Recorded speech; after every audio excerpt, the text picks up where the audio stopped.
appreciate you being here this morning.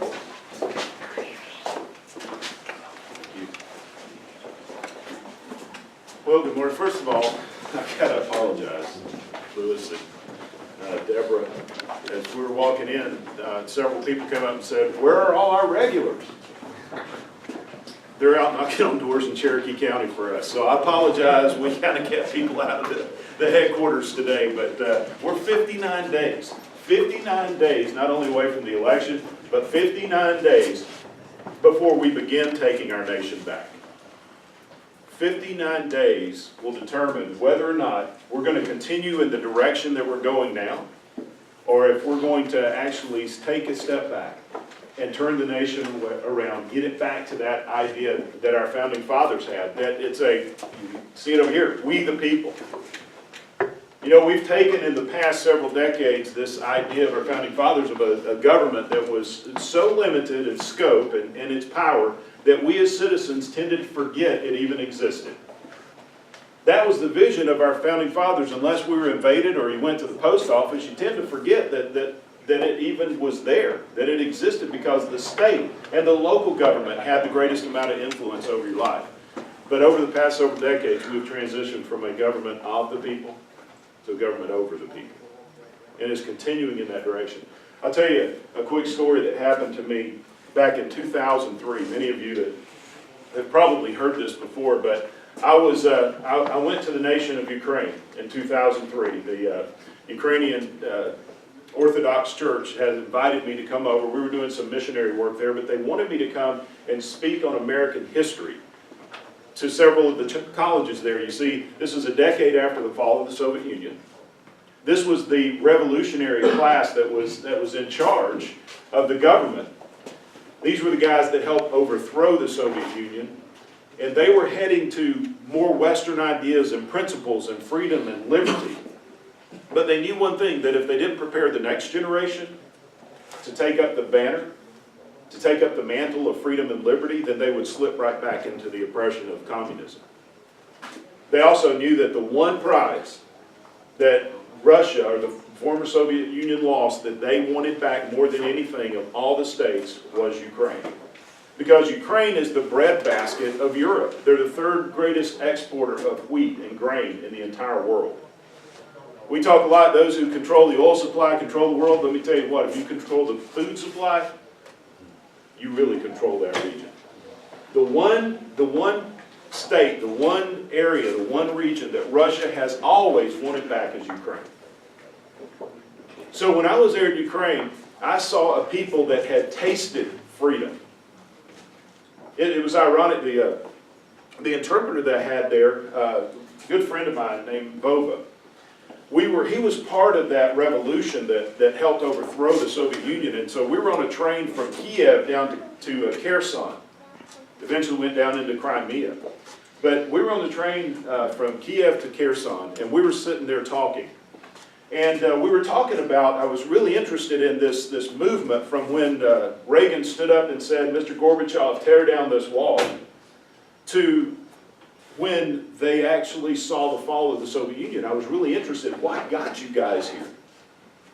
And we were talking about it, and he said, "Well, there's a great misconception in the United States of America." I said, "What is that?" He said that Ronald Reagan brought down the Soviet Union. He said it was an American president, but it wasn't Ronald Reagan. I said, "Really? Who was it?" He said, "Thomas Jefferson." Now, I was shocked to hear that. Because he said, prior to glasnost and perestroika, those of you who are Cold War era folks like me, I was in the Air Force during this time, Reagan put a tremendous amount of pressure on Gorbachev to institute programs called glasnost and perestroika. They were releasing the restrictions that existed on freedom of speech and freedom of the press. Basically, there was none. And he told me that there were certain documents that were banned in the Soviet Union. The Bible was one of them. It was a controlled document, but two other ones that surprised me. In the Soviet Union, our Declaration of Independence and our Constitution were also banned documents. But under the pressure from the United States, they opened those up, and he told me on that train from Kiev to Kherson, he said, when we were able to read, we hold these truths to be self-evident, that all men are created equal, that they're endowed by their Creator with certain unalienable rights, that among these are life, liberty, pursuit of happiness. That to preserve these rights, governments are instituted among men, deriving their just powers from the consent of the governed. He said, when we read that, that was new ideas. The idea that God gave us rights. You see, we were brought up in this whole, the whole idea that the government determined what was right, and if you had rights was all determined by the government. This whole concept of rights was new to us, but the more we started looking into it, the more we started realizing that God is the giver of our rights, and that government, according to Thomas Jefferson, existed to protect those rights, and that's it. He said Thomas Jefferson is the one who inspired the fall of the Soviet Union. I was speaking the next day at a college down in Kherson, Ukraine, and it's one of the areas that were kind of 50-50, pro-Russian, pro-Ukrainian.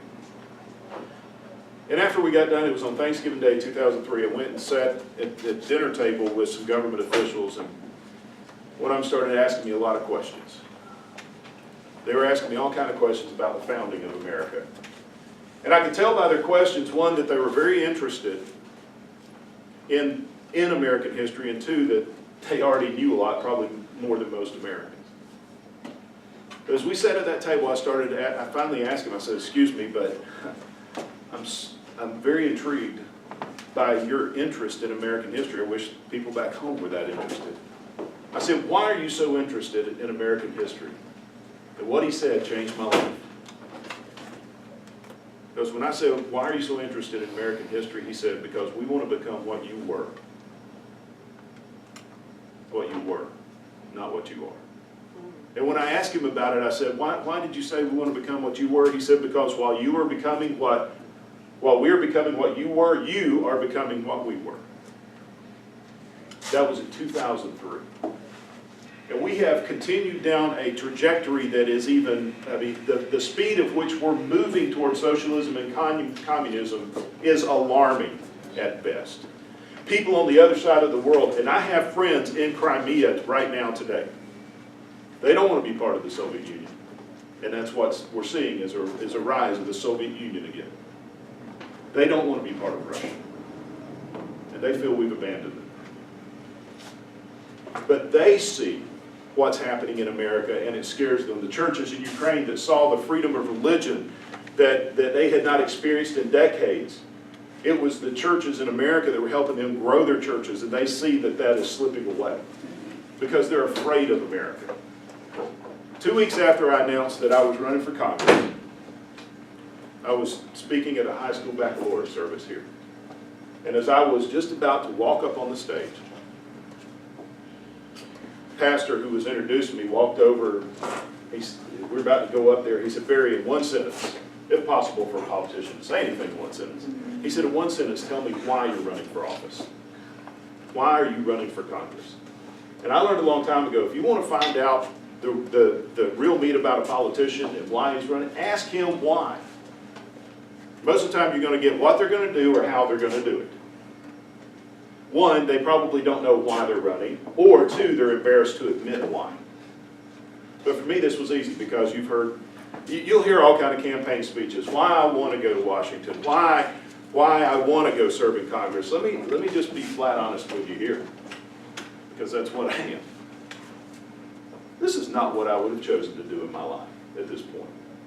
I don't necessarily want to go to Washington, D.C. I got a small business here that's been struggling for years. It's starting to do better now. We have the nonprofit where we teach the ideas and the principles of our founding fathers. That is going extremely well. I had a very safe Senate seat, which Bruce would tell you it's really important to have a safe Senate seat, because if you're going to be a conservative and you're going to stand on conservative principles and you care about getting this nation and state turned around, there's times you've got to stand against leadership. And there's the continual threat. They're going to find somebody to run against you. So I had a very safe Senate seat where I could continue to stand on principles above party. But the whole reason I'm running for Congress, and this is exactly what I told the pastor. When he looked at me, he said, why are you running for Congress? I pointed to where my children are sitting, and I said, because they deserve better than what we're passing on to them. They deserve better. than what we're passing on. There's a difference between politicians and statesmen. And a lot of that also relates to this shift that we're seeing. You hear about the blue, the red, and the purple. Well, let me tell you what, they're rating all that based on party, but it's not just about party. If you look even in the Republican Party, we're struggling for an identity, which should we back off of our principles? No, what the people want is you to stand by your principles. Our Republican platform is a conservative platform that is designed right by the ideas and the principles of the Founding Fathers.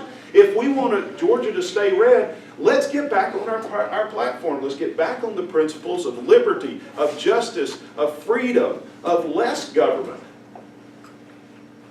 You know, it's always been interesting to me as we campaign, and we keep hearing all these different campaign speeches. My wife and most of our team members say, wow, they're sounding more and more like you. Dr. Brown, I actually started thinking that because every time we have elections, everybody becomes a conservative. Maybe we ought to have elections every year. We could probably get some things done. I even see voting records become conservative in an election year. It is absolutely amazing. Even in the U.S. House. There's a difference between politicians and statesmen, and there's one specific difference. The word politician has an I. The statesman doesn't. If we're going to turn this nation around, it's not about what I'm going to do. It's about what we can do. It's about what we can do. I was talking to somebody recently, and let's talk about the big government. We got a lot of challenges that we're facing. You guys, I'm just talking to you here today. I mean, most of us, we know each other. And those of you who don't know me very well, you're probably here with another campaign, so we're just here to talk. And I'll answer some questions too.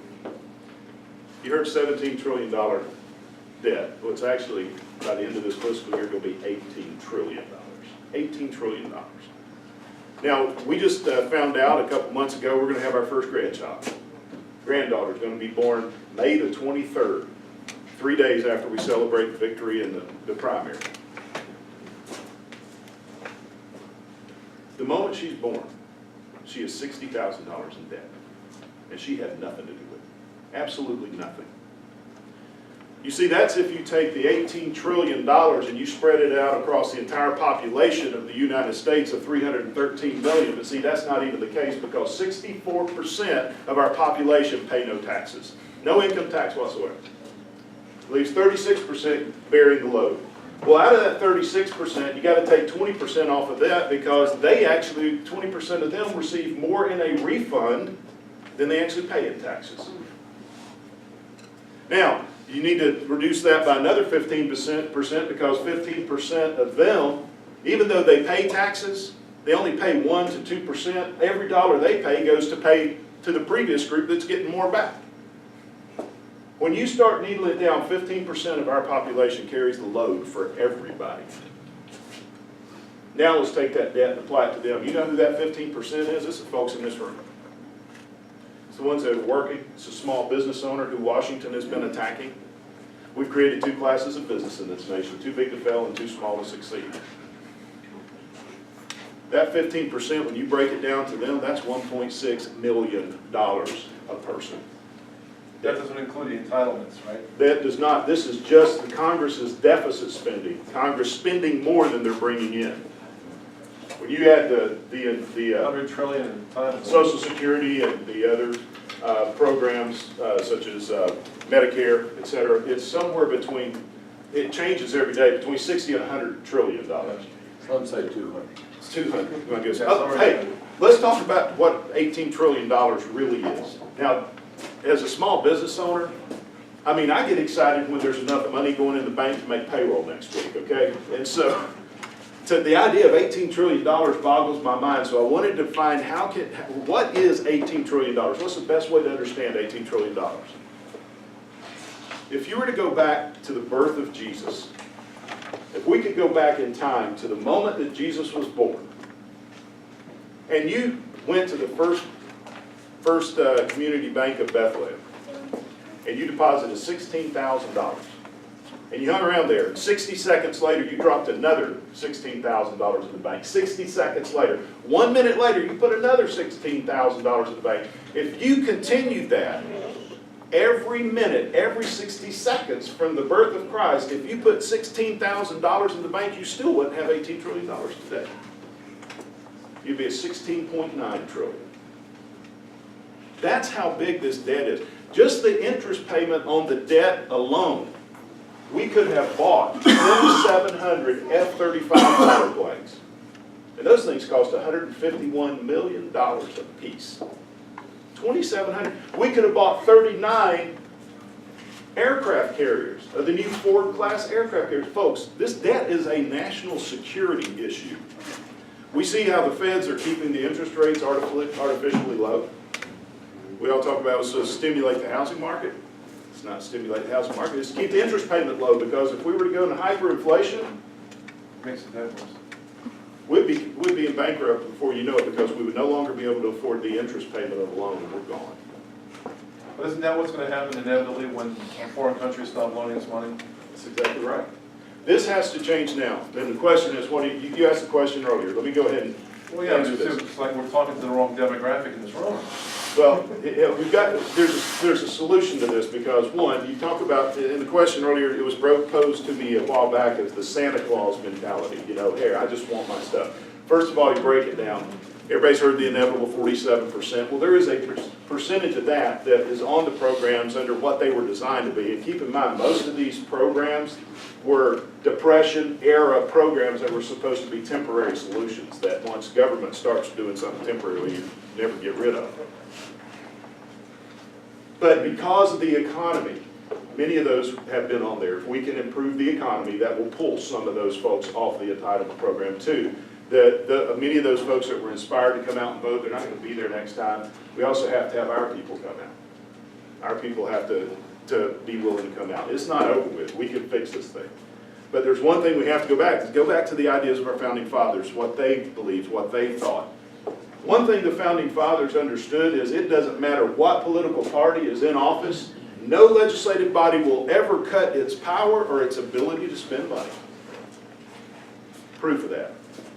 I was with Representative Lindsay, he and I went into the State House at the same time, in 2004. I campaigned on this idea of less spending. We got to cut the budget. We're Republicans. Our budget was around, in the State House, around $16.5, $17 billion in 2005 when we first took office. By 2008, it was $22.2 billion. And that was with Republican control of the House, and Republican control of the Senate, and a Republican governor. Founding Fathers said it doesn't matter what party is in power. No legislative body, unless forced to do so, will cut its own power or its ability to spend money. Proof of that in the federal government. Of all the amendments to the Constitution, not a one has ever limited Congress's power. They have all limited states' powers. However, we ended up cutting the budget in the state of Georgia. We talked about the balanced budget here. The only reason we have a balanced budget in Georgia is because we have a constitutional amendment that requires it. That's the only reason. I voted against a budget that came to the floor because we had a $250 million surplus. This is under Republican control again. We had a $250 million surplus that we were spending. I said, wait a second, I campaigned on we were going to cut the budget, we were going to reduce taxes. Why don't we take that $250 million surplus and give it back to the people in the form of a reduction in the state income tax for the next year? Nope, we can't do that. We're going to spend this money. 6 of us voted against the budget that year. Okay, and I'm not condemning my Republican colleagues. Understand, it's just the nature of power of politics. When the economy collapsed in 2008, then we had to cut the budget. And the Republicans did a good job. The difference in the Republicans and Democrats, the Republicans actually said, look, we're going to cut the budget to meet the balanced budget. Democrats would have said, we've got to raise taxes. So that's where your difference came in. For the federal government, we must have a balanced budget amendment. And here's what I'm proposing. And I've been supporting the Article 5. I co-sponsored legislation passed this year. It was kind of cool to actually pass a piece of legislation when I wasn't even there. But I'm proposing that Congress pass a balanced budget amendment that goes into effect the year 2030. People say, why 2030? Well, first of all, you can't turn the light switch off overnight. There has to be a transition time, okay? It's not gonna work if you just all of a sudden balance budget. There's too much of our economy that's actually generated by this debt. So if you require a balanced budget by the year 2030, it's a date certain that forces Congress then to take action because they know by this date we have to have a balanced budget. Now, a lot of the programs we've been talking about, whether it's just because of Congress's deficit spending or it's because of the unfunded liabilities we have in these other programs, the reason we haven't done anything with Social Security, the reason we haven't done anything with Medicare except to expand it, the reason we haven't done anything to curb and get rid of unconstitutional organizations such as the Department of Education. The reason we haven't done that is because it's that proverbial third rail of politics. That when these guys come back home, they got everybody campaigning against them. But if you have a constitutional amendment that says by this date we have to balance the budget, then it's going to force Congress to act. They don't have a choice. I've talked to some economists that said, look, if we balance the budget, if Congress would just pass the amendment, it doesn't even have to be ratified in the states yet, you will see such an uptick in the economy because it will release some of the money that many of the corporations are holding because at least Congress will be showing, hey, we're serious about this. Yeah, but if you push it off that many years, they'll just delay the inevitable until... No, not really, because if everything's based off the GDP... Incrementally they'll be doing it? Then they'll have to. They'll have to have time to implement these changes. There's a date certain that they have to do this. It could be 2025. But if there's a date certain that the constitutional amendment's passed, but it says by this date, Congress will have a balanced budget, now you're going to see an uptick in the economy. And by 2030, the reason I chose that date is because even if they just do a reduction in the increase in spending of 0.226%, it will naturally balance by then. But if we actually increase the GDP by stimulating the economy, by showing we're serious about our debt, we'll actually get to a surplus within a few years, and that surplus then can be applied to paying off the debt. Just doesn't seem like we survive that long. You can if we start it. Look, Ronald Reagan begged for a balanced budget input. I remember. Okay, and we're not there. If we can at least start the process here, and here's the political side of it. Probably even Boehner would vote for it because he knows he's not going to be here in 2030, and you go out a hero saying I balanced the budget. Maybe the only way you get him to pass it. Anyhow, that's just the major issue that we're facing in this nation is the budget. And it is the debt that we've accrued in this nation. The reality is, if you said, if we don't do something about it and do it quick, this nation will cease to exist the way we know it. Our children deserve better. Our grandchildren deserve better than what we're passing on to them. There's so many issues that we've been talking about and coming up with solutions in this campaign. Let me just give you a real quick campaign update. I'm probably out of time. As you can tell, I'm passionate about this. I've always been passionate about restoring our nation. We can get there, and we are so blessed to have the best grassroots organization you can imagine.